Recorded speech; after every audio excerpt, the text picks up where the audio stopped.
대한민국이 사상 최강의 전투력을 보여줄 수 있는 물리적 경고의 메시지를 전 세계에 던졌습니다. 지난 4월 28일 대한민국은 동해상에서 미국과 함께 전례가 없었던 초대규모 연합공중훈련을 마무리 지었는데요. 실제로 당시 동원된 전술기 숫자만 따져도 대한민국이 운영 중인 전체 물량의 무려 4분의 1에 육박합니다. 우리 공군 측에서는 F-35A, F-15K, KF-16, FA-50 등의 전술기와 공중급여기 KC-330을 포함해 총 60대를 출격시켰고, 미국 측에서는 F-35B, F-16, FA-18, A-10과 공중급유기 KC-135 등 총 40대를 동원했습니다. 알기 쉽게 비유하자면 단 한 번의 훈련에 폴란드의 현역 전력보다 더 많은 물량의 전술기를 동원한 셈입니다. 즉 무엇을 상상하셨든 그 이상의 초대규모 훈련이었습니다. 특히 이런 대규모 훈련이 동해상에서 진행되었다는 건 북한은 물론 중국과 러시아에까지 대한민국의 막강한 화력을 각인시키기 위함이었다고 해석할 수밖에 없습니다. 아닌 게 아니라 최근 러시아는 동해상에 폭격기를 전개하는 등 우크라이나 전쟁을 빌미로 대한민국의 무력 도발을 일삼아왔는데요. 이번 초대규모 연합공중훈련은 이에 더한 일종의 보복 조치로 볼 수 있습니다. 러시아가 폭격기를 동원한 만큼 대한민국은 우리 공군의 가장 핵심 전력으로 맞불을 놓은 건데요. 그런데 일각에서는 오히려 정반대의 주장이 제기되고 있습니다. 대한민국이 괜히 설치다 부족한 공중전력만 노출했다는 건데요. 이런 어처구니 없는 주장이 나온 건 다름 아닌 노후 전투기 문제 때문입니다. 최근 잦아진 F-16 계열 전투기 추락 사고 등으로 인해 오래전 취역한 KF-16, F-15K까지 안전성 도마에 오른 것입니다. 심지어 KF-21이 상상 이상의 성능을 선보이면서 노후 전투기를 죄다 퇴역시켜버리자는 주장까지 등장했는데요. 그래서 준비했습니다. 오늘은 대한민국 공중전력이 진짜 강력한 이유에 대해 알려드리겠습니다.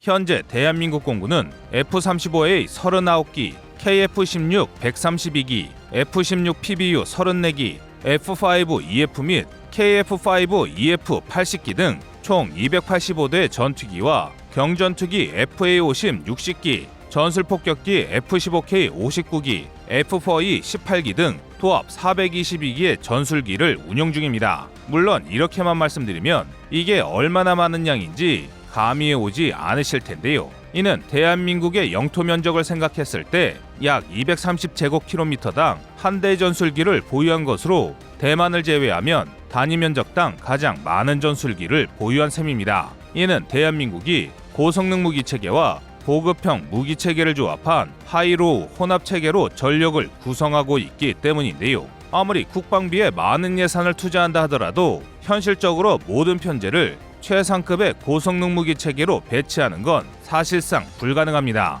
그렇기에 대한민국은 작전의 범위를 철저하게 구별하고 이에 따라 성능은 조금 낮더라도 가격은 훨씬 저렴한 기종들로 경제성과 동시에 전술의 유연성을 확보한 것입니다. 예를 들자면 중심 타격은 F-15A나 F-15K 등이 담당하고 도서전방 지역 선제 방위에는 F-16, 최후방 방어선에는 FA-50, F-5, F-4 등을 배치하는 식입니다. 이를 이용하면 같은 예산을 투자하더라도 훨씬 많은 물량의 전투기를 배치할 수 있습니다. 또한 대한민국은 전략적 특성상 KF-16으로 대표되는 공대공 임무의 전투기와 F-15K로 대표되는 전폭기를 동시에 운영하고 있습니다. 사실 현대 전술기를 두고 전투기와 전폭기라는 이분법적인 방식만으로 구분하는 건 무리가 있지만 엄연히 따졌을 때 두 기체는 서로 다른 임무를 수행하기 위해 존재합니다. 특히 전폭기는 적군의 시설물과 대형 지상 장비를 공격하는 등 공대지 임무에 특화되어 있는데요. 반면 전투기는 공대공 전투로 제공권을 장악하는 걸 최우선 목적으로 합니다. 즉 전폭기와 전투기는 상호 보완 관계에 있으며 이 구분을 세분화하여 전술기를 운영할수록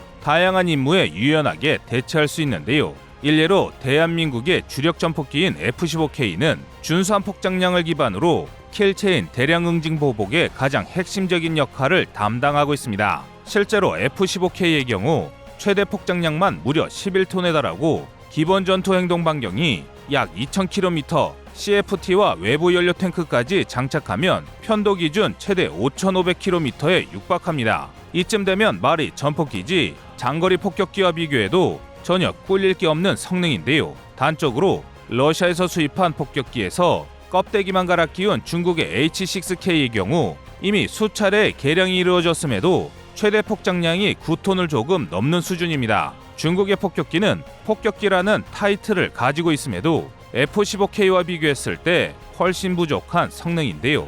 더군다나 F-15K는 전술 폭격기라는 이름처럼 제한적이긴 하지만 공중전 임무 또한 수행이 가능합니다. 이를 알고 보면 F-15K를 동원한 동해상의 훈련에 왜 주변국들이 긴장하고 있는지 짐작할 수 있으실 겁니다. 특히 중국은 한미연합 공중훈련을 두고 불편한 기색을 숨기지 않고 있습니다. 대한민국의 군사적 성장은 결국 중국의 확장야욕에 가장 큰 걸림돌이기 때문인데요. 중국은 그렇지 않아도 껄끄러운 미국과의 관계가 한미합동훈련으로 더욱 첨예하게 대립할 수 있으며 이에 따라 아시아의 안정과 군사균형에 영향을 미칠 수 있다며 대한민국을 협박하고 있습니다. 중국의 반응만 봐도 한미연합 공중훈련의 효과가 확실하다는 걸 알 수 있는데요. 그런데 이처럼 대한민국의 공중전력을 두고 주변국들이 잔뜩 긴장하는 가운데 오히려 정반대의 반응이 나오는 곳도 존재합니다. 바로 국내 여론입니다. 국내 일각에서는 KF-16과 F-15K를 포함한 노후 기종을 하루빨리 퇴역 조치해야 된다는 목소리가 커지고 있습니다.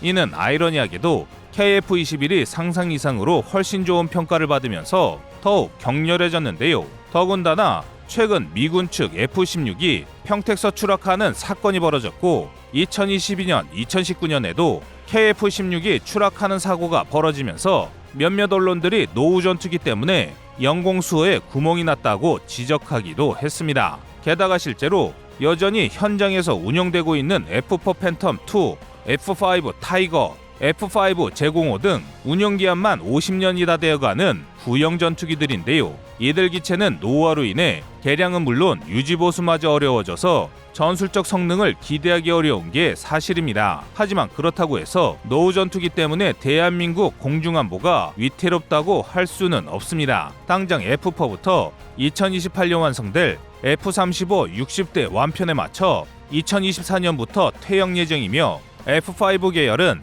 KF-21 실전 배치에 맞춰 단계적으로 퇴역 절차를 밟아갈 예정입니다. 즉 대한민국의 공중전력은 세대 교체에 따른 과도기에 도달했을 뿐이지 일각의 우려처럼 노후 전투기로 편제를 꾸린 속빈강정이 아니란 건데요. 또한 KF-16과 F-15K를 노후 전투기라고 폄훼하는 건 앞날이 창창한 30대 청년에게 명예퇴직을 권고하는 것이나 다를 게 없는 소리입니다. 그도 그럴 게 KF-16과 F-15K 역시 충분한 성능 개량 사업과 소프트웨어 업그레이드를 통해 대한민국 공군의 운영상 필요한 개선 조치를 해결할 예정입니다. 먼저 KF-16은 애초에 태생부터가 직수입 및 국내 면허 생산을 동시에 진행하면서 대한민국의 환경에 맞춘 추가 개량을 염두에 둔 기체입니다. 그리고 이 중에서도 특히 2016년부터 개량 사업이 진행 중인 KF-16U는 미국 기준으로도 최신의 F-16 사양인 F-16 바이퍼 블록 72화 동급의 성능입니다.